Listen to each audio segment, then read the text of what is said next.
Hi there. There are hundreds of species of bacteria in our gut called the gut microbiome.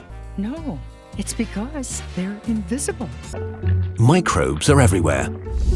On your phone, in your water bottle, on your hands before you wash them, on your hands after you wash them, and literally everywhere else on top of you too. Microbes are omnipresent at any moment, and there is nothing we can do about it. They were members of a gang. A small-time gang with big ideas. A tiny, troublesome crowd of two-bit thieves known as the Microbe Gang. The largest microbial population is in the gut. Indeed, it's often reported that there are 10 times the number of microbes in our body than there are human cells. At this very moment, your gut is filled with almost 100 trillion microbes, most of which are bacteria of 300 to 500 different types. However, there are also fungi, protists, and viruses in there too. To put it in perspective, that means there are more than 12,000 times as many microorganisms in your body as there are human beings on the planet. Create certain metabolites that further help your defenses. But how do gut bacteria perform such helpful tasks? What gives them so much power? These bacteria have the genes to produce metabolites that affect our physiology. All these genes in the gut bacteria make up what we know as the gut microbiome. Interestingly, more than 99% of the genes in our body are microbial. Inside our mother's womb, humans start out sterile. When we're born and traveling through the birth canal, billions of our mother's bacteria cover every single part of our bodies. This is an essential part of human health. Children born via C-section have a higher rate of asthma, immune diseases, and even leukemia. So our bodies do not only accept the invasion of microorganisms, they welcome it. The bacteria in the gut consists of a few different types of characters. Some are neutral, just minding their own business in the gut, while others are part of a mutually beneficial relationship with our cells. Some, more worryingly, can cause diseases like cholera, or just give you cavities or bad breath. The human genome has around 23,000 genes, but our gut microbiome contains over 3 million genes. So in terms of genes, humans are more than 99% microbial. A key part of the digestive system is the gut, which is filled with good and bad microbes.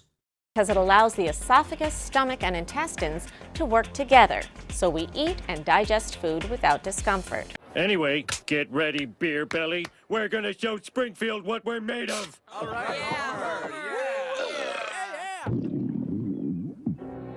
That was odd. Gee, I don't like the sound of that. After about 3 years of age, the gut and its microbes resemble those of an adult. They are found throughout the gut, although their numbers are highest in the large intestine, especially the colon. Hi there, it's your colon. You. I don't feel like it. I'm sick and tired of all your crap. Literally.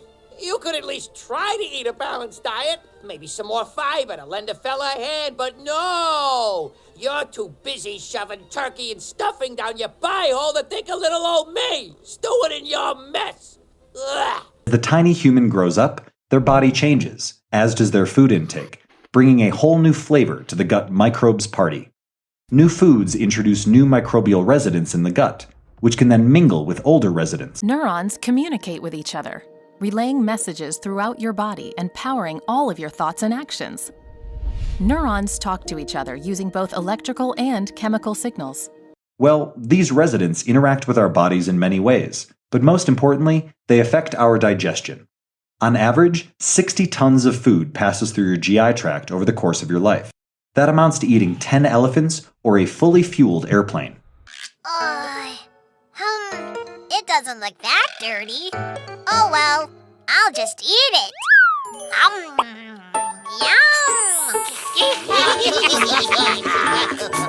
Oh, ouch! My stomach! But over the last few years, evidence has emerged that the influence of our gut microbiome goes much, much further.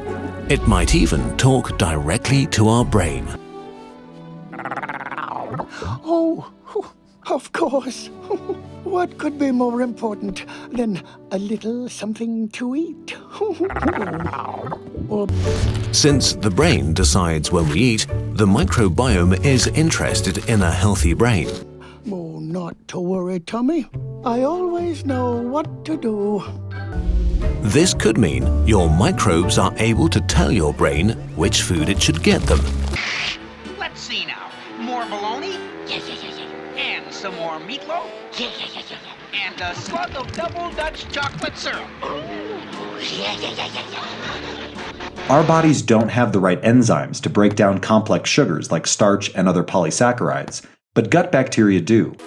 The fat, juicy ones are amoeba, and the ones that look like hairy hot dogs are paramecium.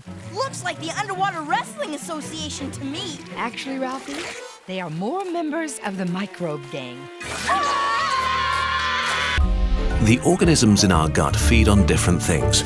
Some like fibers and leafy greens. Feed me, Carbon! Feed me now! I can't. I'm starving! Others go for sugars and starches. Cookie! Nom nom nom. Oh, nom nom nom. And some love greasy fries and butter. Get in my belly!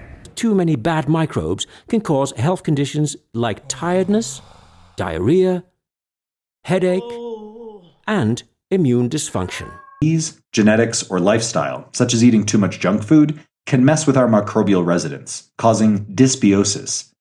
Dysbiosis is a major imbalance of the types of gut bacteria in the body. This makes you want more fast food, which breeds more fast food bacteria, which makes you crave fast food, and so on. And he loves taking McDonald's hamburgers. So, what should you yell when you see it? Help, Ronald, sailor! That's right. Uh-oh. Hamburger. This is why when you have indigestion or stomach problems, you may feel an unusual level of anxiety or irritability. This kind of self-reinforcing cycle could play a huge role in obesity. But it's important to stress that you can fight this process and reverse it by eating healthily and breeding more good bacteria. A Pooh Bear takes care of his tummy. He fills it with things that are sweet. Good microbes, on the other hand, can keep the gut in balance. They help us decompose the food we eat, stimulate cell growth, strengthen the immune system, and prevent allergies and diseases. Open sesame.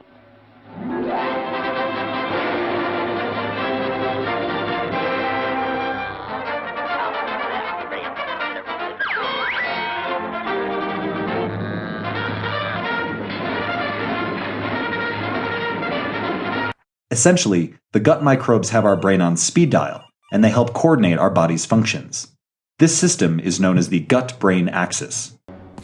There will be serious consequences for her brain if she face-palms again. Let's assume this is a standard Watterson brain. If the face-palming continues, in 6 months, she'll go from a Nicole to a gumball. In 9 months, she'll be a Darwin. By 12 months, she'll have the intelligence of an amoeba. And at 18 months, she'll have gone full Richard. The two-way communication between our central nervous system and enteric nervous system, the nervous system linked to the gut, allows our gastrointestinal tract and brain to talk to each other. Go away, Milo. I'm mad at you. Needed those tacos. The indigestion they gave me is the only thing I can feel anymore. The gut microbes even release certain molecules and hormones that can affect our brain. Gut bacteria like Corynebacterium feed on the food we eat and produce metabolites like serotonin. This serotonin is released into our blood, where eventually it interacts with our nervous system. This then signals the brain. Oh, my tummy's telling me something. Mine too, bro. My digestive fluids also wish to relay the messages. Shh, quiet. I want to hear what they're saying. What'd they say, Mom? Promote the growth of good bacteria in your gut. Eat whole grains, vegetables, legumes, fruits, nuts, garlic, sauerkraut, yogurt, kimchi, bone broth, and salmon. A consistent sleep schedule, regular exercise, a balanced diet, and keeping stress levels to a minimum will do wonders. Get behind me! I hear the growl of a ferocious beast. Huh? Whoopsie daisy. It's just my belly. Whoa, what was that? Our tummies. If your body is overrun with bacteria that harm you, there is often only one solution. You bring in an army of good guys.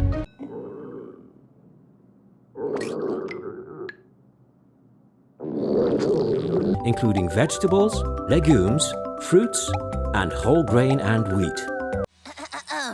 As you can see from these science drawings, vegetables make a line that keeps going up.